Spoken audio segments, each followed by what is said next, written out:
Today's video is going to be about the biggest airport scams to avoid. These airport scams, you need to know about them. If not, you're going to waste so much money at the airport than you plan to. Hi guys, welcome back to my channel. If it's your first time, welcome. Today's video is going to be about the biggest airport scams to avoid. Yes, like if you're a first time traveler or if you're used to traveling anyways, these airport scams, you need to know about them, because if not, you're going to waste so much money at the airport than you plan to. Before I get started on my video, my name is Sassy Funke and I'm a Nigerian travel and lifestyle content creator. On my channel, you're going to find travel vlogs, flight reviews, travel content about Lagos, Nigeria and other African countries. If that content sounds like something you might be interested in, especially if you're a Nigerian traveler, I would suggest that you subscribe to my channel and turn your notifications on. That bell button, turn it on. This ensures that you don't ever miss my content. So make sure you subscribe and click that bell notification button. So to get this video started, this video, as I said, is going to be about the biggest airport scams. I'm going to talk also about how to avoid them. And when I say airport scams, like, don't take it literally, right? What I really mean is, I feel the airport is designed in a way to extract money and value from you. And as I probably go through the points, you will see exactly why. So essentially, all these points I'm going to mention are to prevent you from spending more money than you plan. Because you know what, like, instead of you spending more money, you might as well start saving for another holiday, right? So let's go. Number one, avoid duty-free. Duty-free shopping, for me, is one of the biggest scams on earth. And if you ever notice that duty-free shops are designed in a way whereby every passenger has to pass through duty-free. Like, pretty much after security, there's always a duty-free section whereby you pass all this like nice perfumes, nice makeup. And a lot of the time, the pricing on the product is, you know, they'll say 40% off, and that could be off their RRP, that a registered retail price. And that RRP is not the price that you actually find in the stores. In the stores, it's cheaper anyway. So when they give you this 40%, 50% off, it's very inflated. So I would always suggest to people, when you see things in duty free, before you buy it, I would first compare to like Amazon, online. I always do that to just check, because sometimes you're actually paying more than you would outside. So duty free for me is one of the biggest scams. So be careful, double check on your phone, like check other retailers, offline retailers, before you buy anything. Number two, in-flight shopping magazines. I think I remembered back in the day, whenever I used to travel, whether it's on British Airways or Air France, I always had this temptation. And I think a lot of African travelers, really Nigerian travelers, for like last minute shopping, we buy loads of perfume on the plane, we can buy scarf, we can buy different things. A lot of the products that are being advertised on the in-flight magazines are actually quite expensive. And so even though it's tempting to buy these things, I would apply the same method I did with the duty-free shopping, is to basically go online if you're on the plane and you have free Wi-Fi, to just check the pricing before you buy anything, because you end up spending so much more. And I would advise you, don't leave your shopping late. If you want to buy gifts for people, make sure you buy it before you come to the airport, not from the in-flight magazine. Most times it's not worth it. So yeah.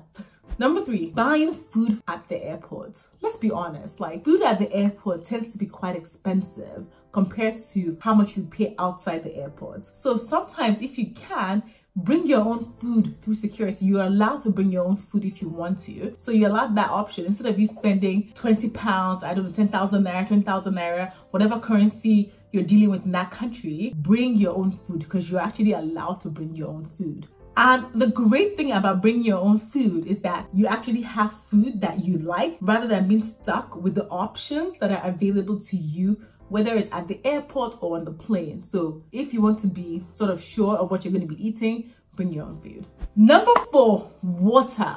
Buying water at the airport is very, very expensive. So I would advise you to basically take a container, an empty water bottle, to security and find a fountain once you get through post security to actually fill it up with water in there, because it tends to be, most airports in the world tend to have like free fountains that you can fill your water up, your jug up, and so do that instead of actually paying for water at the airport. And you might think, oh, how much is water anyway? But every little counts, and and especially if you're planning that next trip, you want to save your coins. So carry just an empty bottle. One of the most expensive items to buy at an airport is actually travel accessories. So all those like neck cushions, all those adapters, padlocks, like they charge excessively for those. But if you just plan in advance and buy it on Amazon and get it delivered prime to you the day before, and this has to do with preparation, like preparing in advance for those little items that are easy to forget will help save you so much money. So try to prepare and make sure you buy your travel accessories before you get to the airport, because they're always sold at a crazy premium. Next is phone accessories. So phone accessories like cables and little items like that are very expensive at the airport. So I would suggest again that you buy them from Amazon and not buy it at the airport. I have a bunch of cables that I bought from Amazon and I just leave them in my suitcase. So I don't take them out. I bought a bunch, leave them in my suitcase, so that even if I forget to carry one in my bag, one I normally use, I'll always have one in my suitcase. That's a great way to ensure that, because cables are something you always know you're gonna need. So buy extras like when you go on Amazon or cheaply from before you get to the airport, and put them in your bag. This particular point for me is actually one of the biggest airport scams ever. And it's all those miniature toiletries that you find in a lot of shops after security. Think about it. These little miniatures, they're so cute. It's like shower gel, shampoo, conditioner. So a little tub of shampoo could be like £1 or like £2 or like $2–3. Whereby if you had actually gotten and bought the big size from your local shop before you get to the airport, it's costing you like $1 or like 90 cents or like £1. Like it's super cheap, but you're spending so much money for this little size product. I would advise that you just go to one of those, I don't know, your Target or your Boots, or wherever you are, that sell empty containers. So empty 100ml containers, because as a traveler, if you're only taking cabin luggage, you're only allowed to take 100 ml worth of liquids in each container. So just pre-buy those products and basically empty the ones you have at home into them, rather than wasting so much money on these miniatures, because companies make a lot of money on those miniature toiletries. So don't do it. This point, I know I've said so many points on my biggest like airport scams, but I think this particular one is probably one of the high value potential scam, right? And when I say scam, you know what I mean, but it's when you buy into upgrades.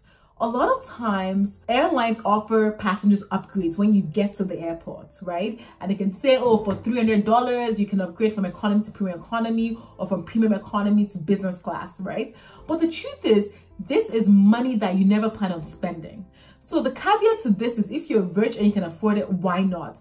But if you just manage to just buy your ticket, there's no need to flex and say like, because upgrade is just a certain amount of money, I'm just going to pay for it. No, you don't need to. You need to have self-control. It's a marketing tactic for them to essentially sell the seats they have that are empty and sell it off to you and just get some money from you. Or sometimes I have seen it whereby I have been offered an upgrade to pay for an upgrade at check-in, which I refused. But when I got to the security gate, they actually upgraded me for free, right? So that would have been a loss on my part. But the truth is, you cannot predict that. They will definitely upgrade you if you don't, for free, if you don't pay for it before, right? But it's a risk. But I also think it's, you know, it's a lot of money to spend, like $300, $400 or whatever amount it is that you were not planning to spend. If you're planning to spend it, that's fine. But I think the marketing that goes around buying into upgrade is such a huge scam, in quotes. You know what I mean? So avoid it if you can. Like, don't fall into temptation. Wi-Fi. Let's talk Wi-Fi. A lot of airports across the world actually have free Wi-Fi for passengers. But on the other hand, most of them also offer a premium Wi-Fi service, whereby they tell you that, oh, this speed of this internet or the premium one is so much faster, is so much better, and they charge you for that. I would advise you not to pay for Wi-Fi at the airport, because the free Wi-Fi tends to be quite decent. As long as you're not expecting to download all your Netflix movies on there, it's actually quite decent. So avoid paying that extra money for premium Wi-Fi and save your money. Save it. Oh my God, a huge one, biggest scam ever is souvenirs. Buying souvenirs. You know, I love London, I love New York t-shirts. I'm buying it at the airport. A lot of these retail stores know that this is your last minute, like this is your last chance to buy these products, right? So your propensity, basically your ability to pay more for the product is so much higher. And because of that, they double, they triple, they quadruple the prices of all these souvenirs because they know you have no choice but to buy it from them. Please, please, please, just prepare yourself. Like, buy all your souvenirs before you get to the airport because you end up spending so much more money than necessary. That for me is a huge scam. Don't fall for it. Like, do not fall for it.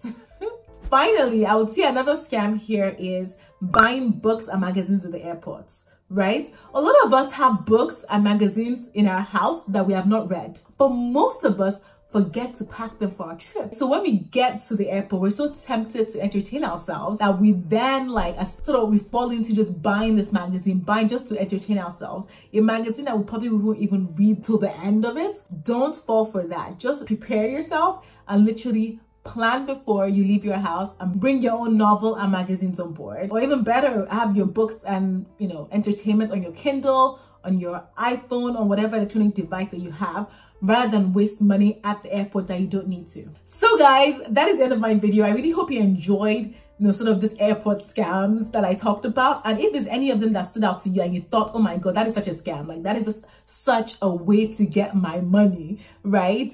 Let me know in the comment section below. I really hope you enjoyed hearing all these tips and I really hope you put them into action and they really do help you guys on your next trip.